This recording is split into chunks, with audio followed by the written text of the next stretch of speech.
Boa tarde, irmãos. A graça e a paz do Senhor Jesus esteja com cada um. Te convido a abrir a sua Bíblia, Evangelho segundo o relato de Lucas, capítulo 7. Nós leremos a partir do verso 11. Lucas, capítulo 7, a partir do verso 11.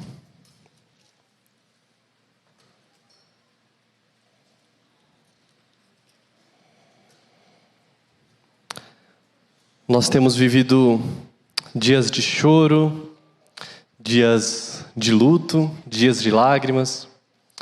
Essa guerra em Israel e tantos outros conflitos nesse mundo caído, né? Tem inquietado o nosso coração. Alguns de nós têm até evitado os noticiários, né?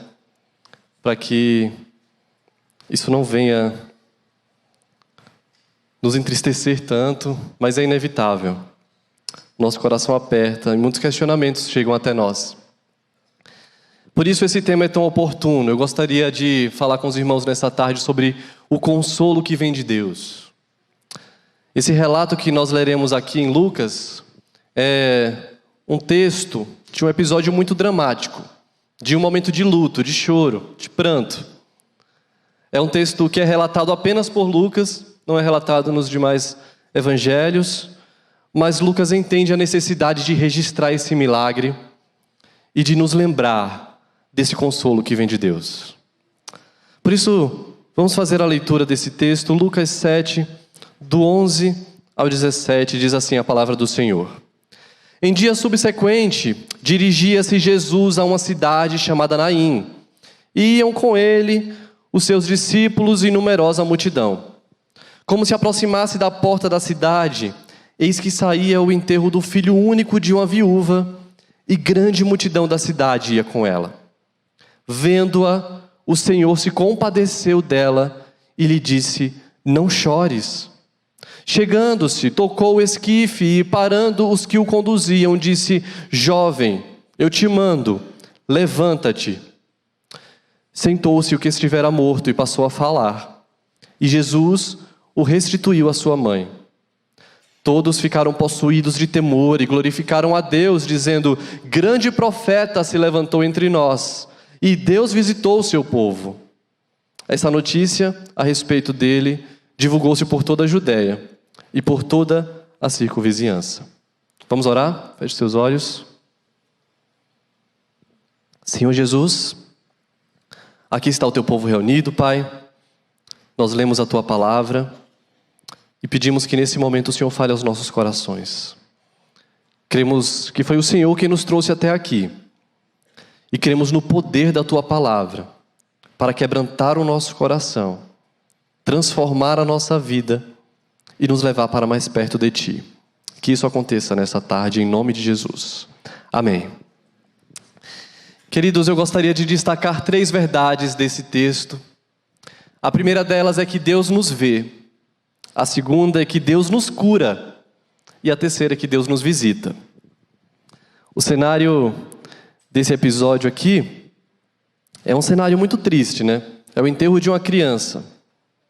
E se já é difícil enterrar um filho, imagine então a dor de uma viúva.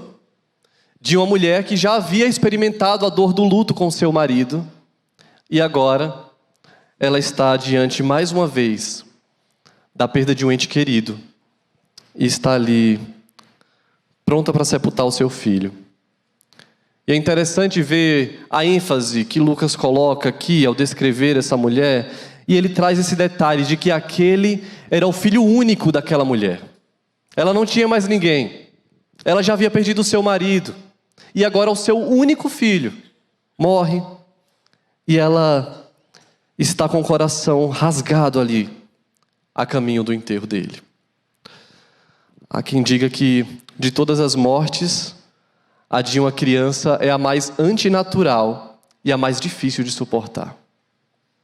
Nenhum de nós aqui tem dúvidas de que aquela mulher estava em pedaços, que o seu coração estava completamente em luto.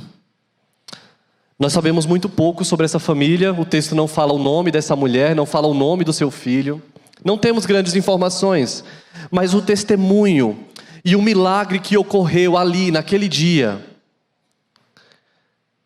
aquele milagre chegou até nós, e nós podemos olhar para esse texto e fortalecer a nossa fé. Olhar para um texto tão difícil, para um cenário tão conturbado como esse, e aquecer o nosso coração e nos lembrar do poder consolador de Deus. Esse texto inicia com o encontro de duas grandes multidões. Primeiro diz que Jesus estava vindo com os seus discípulos, e de outro lado uma outra multidão se formava, dessa mulher com os moradores de Naim, seus parentes, sua família, os seus amigos. E então as multidões se encontram. E nada é por acaso. É justamente no momento em que Jesus está chegando na cidade que essa multidão está ali caminhando nesse cortejo fúnebre.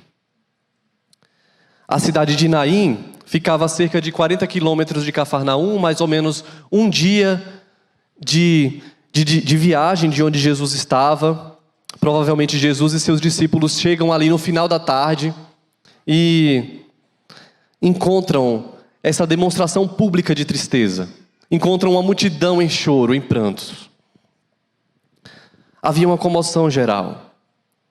Mas, de repente, acontece esse encontro. Quando nós falamos assim, de repente, é aos olhos humanos, né? Porque nós sabemos que na agenda de Cristo, aquele encontro estava marcado. Jesus sabia exatamente o horário que ele e seus discípulos chegariam à porta daquela cidade de Naim. E ele, em sua grande sabedoria, sabia que naquele momento estaria acontecendo aquele evento ali. Alguns de nós chamam isso, esses encontros da vida, né, de cristocidências, né, para não dizer coincidência ou sorte, né? Às vezes a gente chama assim, cristocidências. Mas tudo isso, meus irmãos, é provisão de Deus. O Senhor tinha um encontro marcado com aquela mulher. E na nossa vida, tudo acontece na provisão de Deus. Talvez você veio aqui despretensiosamente, achando assim, eu vou para mais um culto, é domingo, né? Eu tenho que ir.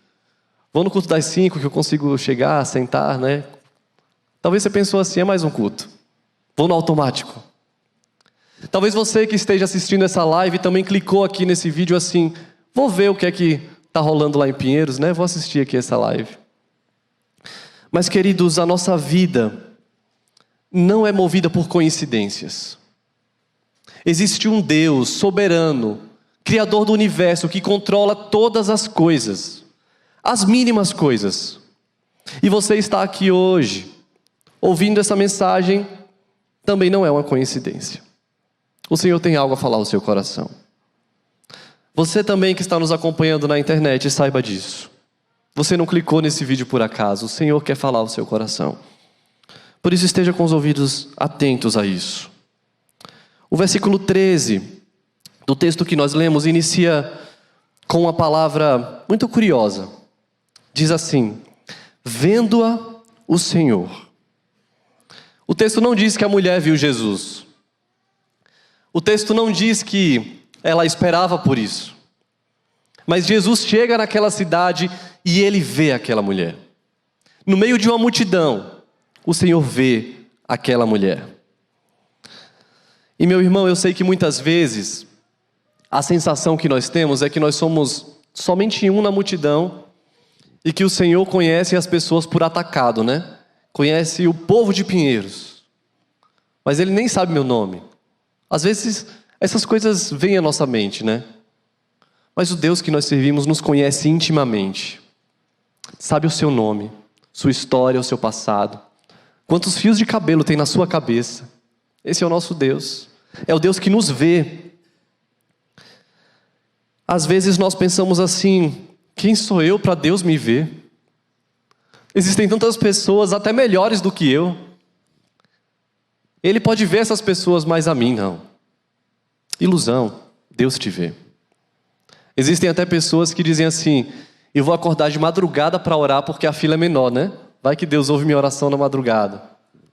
Não, meu irmão. Bobagem sua. Deus ouve a sua oração. Em todos os momentos, em todos os períodos. Ele está com os ouvidos atentos para o seu povo.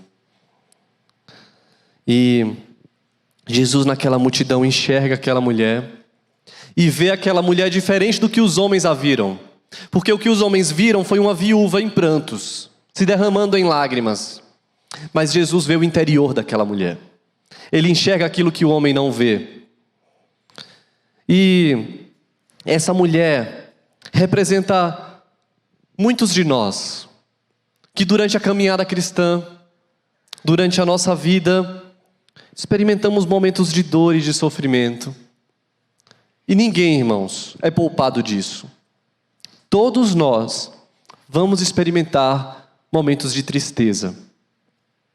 É verdade que alguns em um nível maior do que outros, né? Mas nenhum de nós é poupado da dor nessa vida terrena.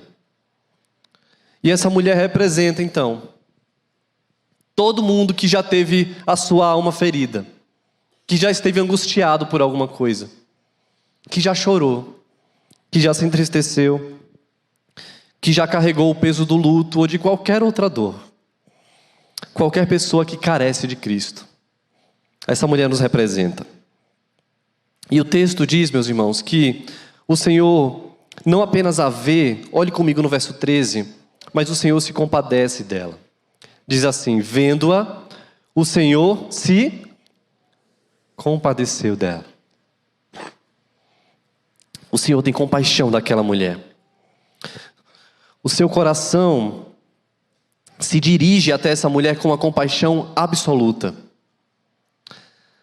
A palavra no original aqui descreve uma piedade profunda de Jesus.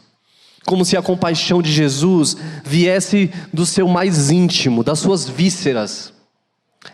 É como se Jesus olhasse para aquela mulher, sentisse a dor dela e tivesse completa compaixão por ela. E nós devemos notar, irmãos, que esse é um comportamento típico de Jesus. Se você estuda a Bíblia, você já viu isso acontecer outras vezes, não já? Jesus enxergando alguém em meio à multidão e se compadecendo dessa pessoa. Foi assim no episódio de Marta e Maria, quando elas choravam por Lázaro. O texto de João 11:33 diz que Jesus, vendo-a chorar, agitou-se no seu espírito e comoveu-se com aquelas irmãs. O nosso Deus se compadece dessas pessoas, se compadece de nós. E queridos, se nós queremos nos parecer com Jesus, nós precisamos aprender a desenvolver essa compaixão pelo outro. Às vezes o nosso coração é tão duro, tão indiferente, que vê o outro sofrendo ao nosso lado. E isso não mexe conosco, né? Mas em nosso discurso nós dizemos: eu quero parecer com Jesus. Então eu preciso aprender a ter compaixão, a enxergar o outro e me compadecer dele. Mas os dias que nós temos vivido são dias extremamente egoístas. E eles dizem assim: rapaz, como você vai se preocupar com a dor de outra pessoa? Olha para a sua vida. Olha quanto problema você já não tem, para ainda ter que se preocupar com a dor do outro. É esse o discurso do nosso tempo. Mas o Evangelho diz o contrário. Ele diz assim: ame o seu próximo, se importe com o outro, se doe pelo outro, tenha compaixão. O nosso pecado, o nosso coração egoísta insiste em que nós olhemos apenas para a nossa vida, para o nosso sofrimento, para a nossa dor e sejamos indiferentes ao próximo.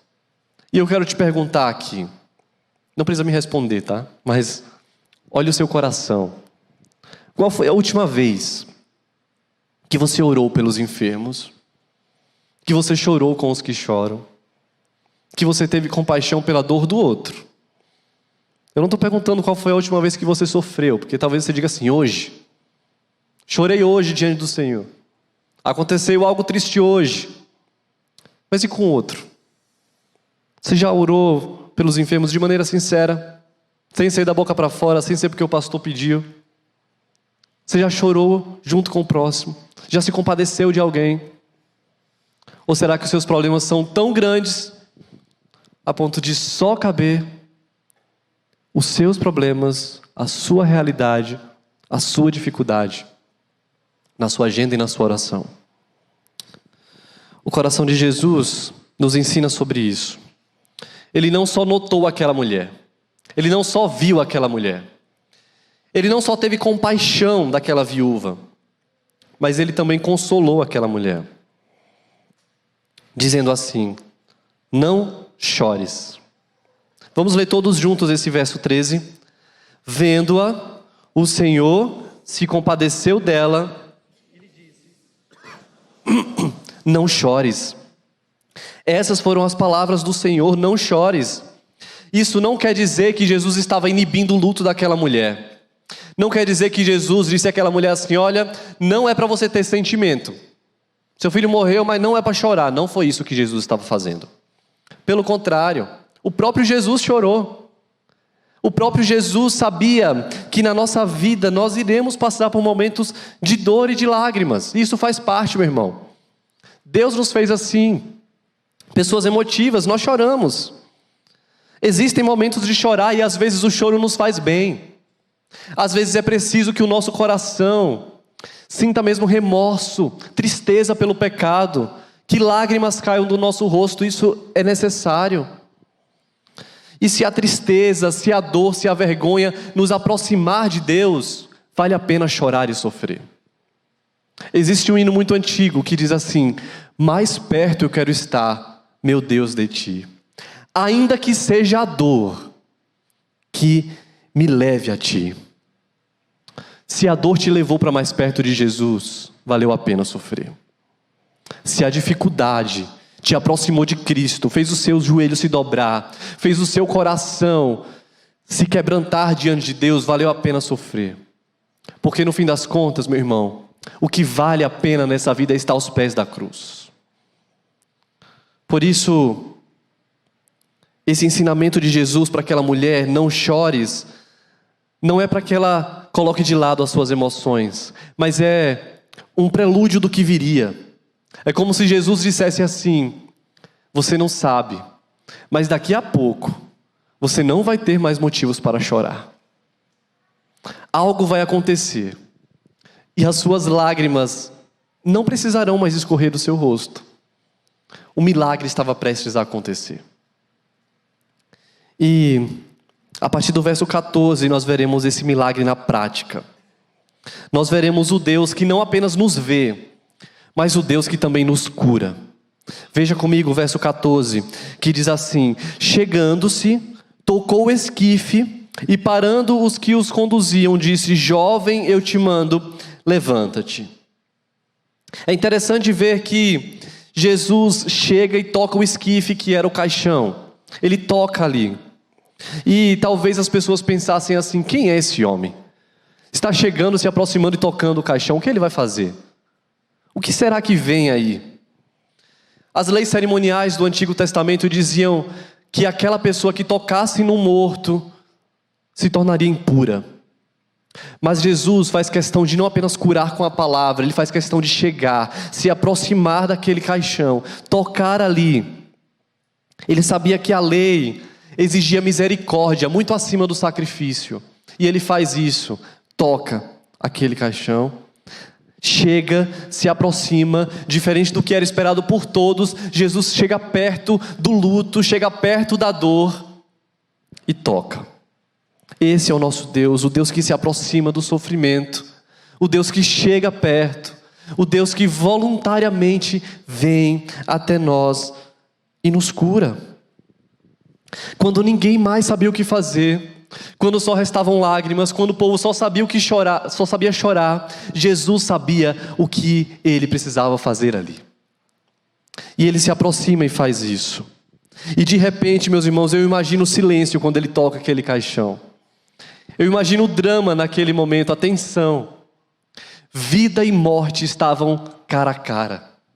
Jesus, que é a própria vida, estava diante do filho daquela viúva, morto. E há um silêncio ali. Morte e vida ficam cara a cara.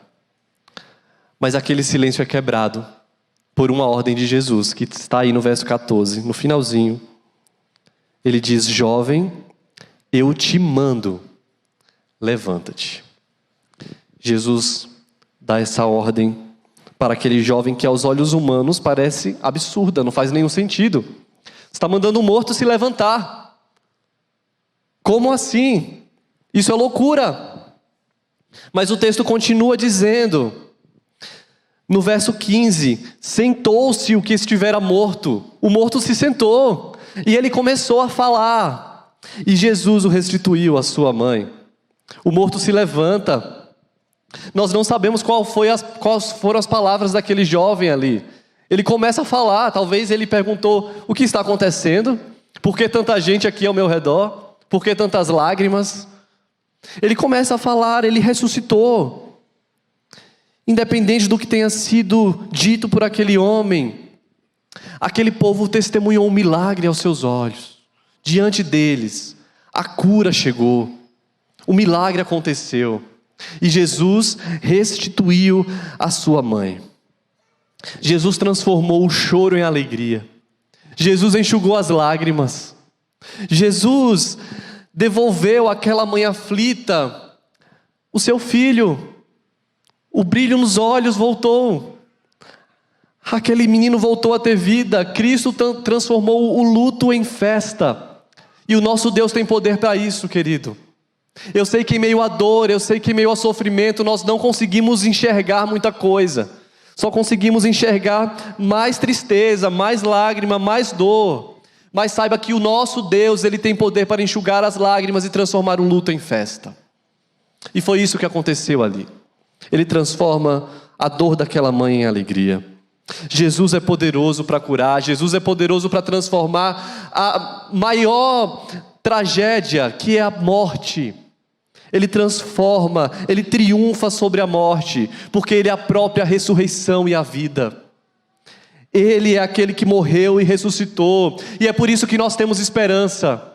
É por isso que eu e você temos motivos para não desistir, apesar do mundo mau, apesar do mundo caído e quebrado que nós estamos inseridos, apesar do noticiário, apesar das guerras, nós temos motivo para continuarmos firmes no Senhor, porque Ele é a ressurreição e a vida.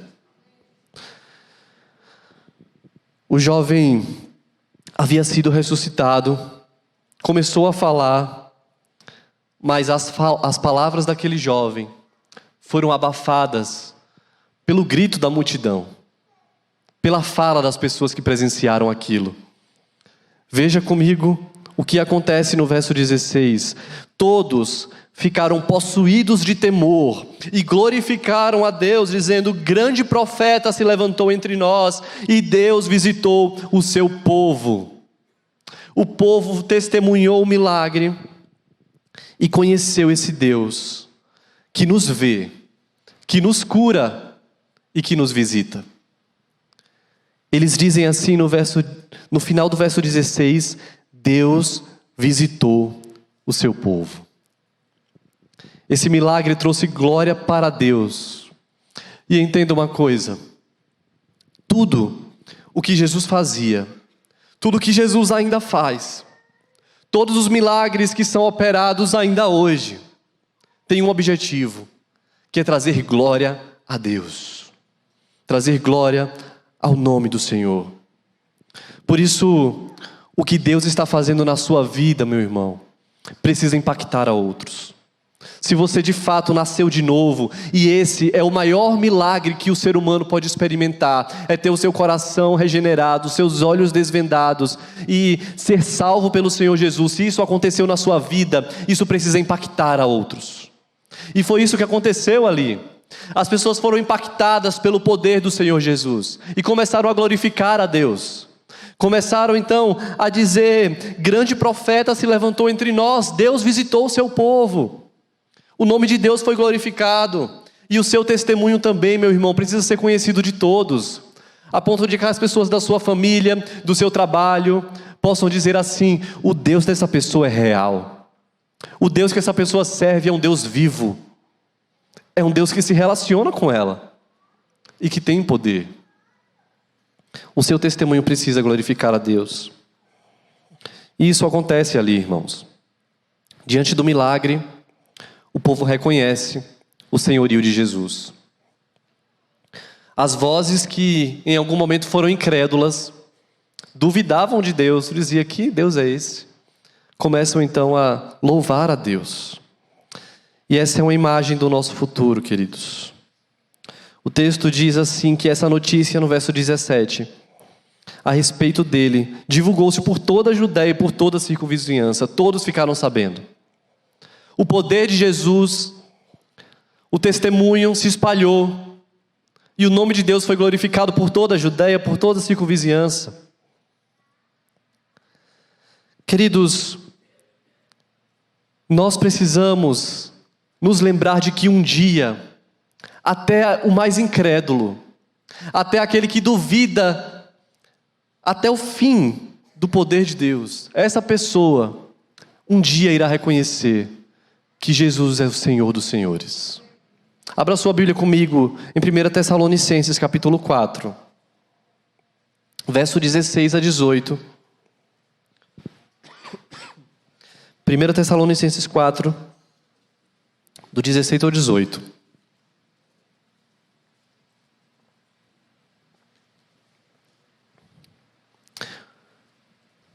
Essa imagem, aquilo que aconteceu ali naquele lugar, é uma figura do que acontecerá um dia em maior escala.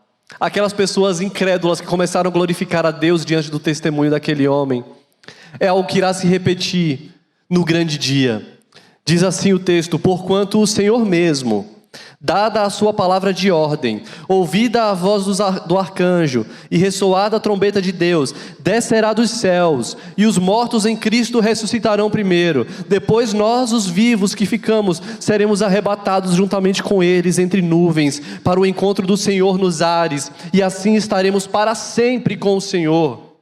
Consolai-vos, pois, uns aos outros com essas palavras. Isso é motivo de consolo.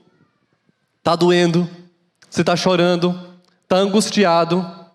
Essas palavras devem nos consolar. Jesus voltará e toda lágrima será enxugada, toda dor será passada. Todas as coisas desse mundo caído ficarão aqui e nós estaremos para sempre com Ele.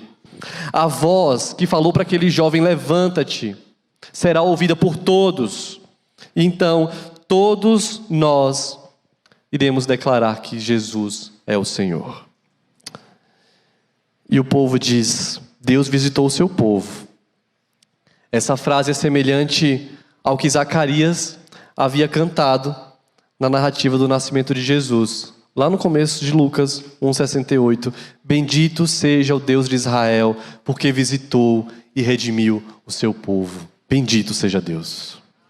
Ele visita o seu povo. E eu quero concluir te lembrando, meu irmão, que a compaixão e o poder redentor de Cristo são suficientes para a nossa vida. Você já tem tudo que você precisa para viver uma vida plena no Senhor. Você tem Cristo Jesus. Isso te basta. Isso é suficiente para enxugar as suas lágrimas. Jesus é tudo que nós precisamos. E eu sei, irmãos, que nessa caminhada, nessa jornada cristã, nessa terra aqui, nós iremos enfrentar dificuldades. Talvez aqui existam almas que estão enlutadas. Existem pessoas que estão com corações quebrados por diversos motivos, pessoais, familiares. Talvez você esteja aqui realmente com um sentimento de tristeza, com o coração pesado, se sentindo triste e rejeitado. Talvez você esteja carregando um fardo pesado, mas lembre-se do poder e da compaixão de Jesus. Lembre-se desse Jesus que em meio à multidão nos vê, nos cura, nos transforma. Ele certamente, irmãos, não fará tudo aquilo que nós pedimos, e graças a Deus por isso, porque às vezes a gente pede cada coisa, né? Ainda bem que Deus não faz tudo aquilo que a gente pede, mas tenha certeza de que Ele vai fazer o que for melhor para o seu bem e para a glória dele. Essa é a nossa certeza. O que for melhor para mim E o que for para a glória de Deus será realizado na minha vida. Deus visitou o seu povo. Bendito seja o Senhor. Você não está sozinho. Ainda que nós sejamos atingidos pelos dramas da vida, pelas armadilhas desse tempo, pela lágrima e pela dor, Jesus nos traz a viva esperança. Ele está conosco, Ele está aqui e está conosco todos os dias da nossa vida, até a consumação dos séculos. Amém. Deus nos abençoe.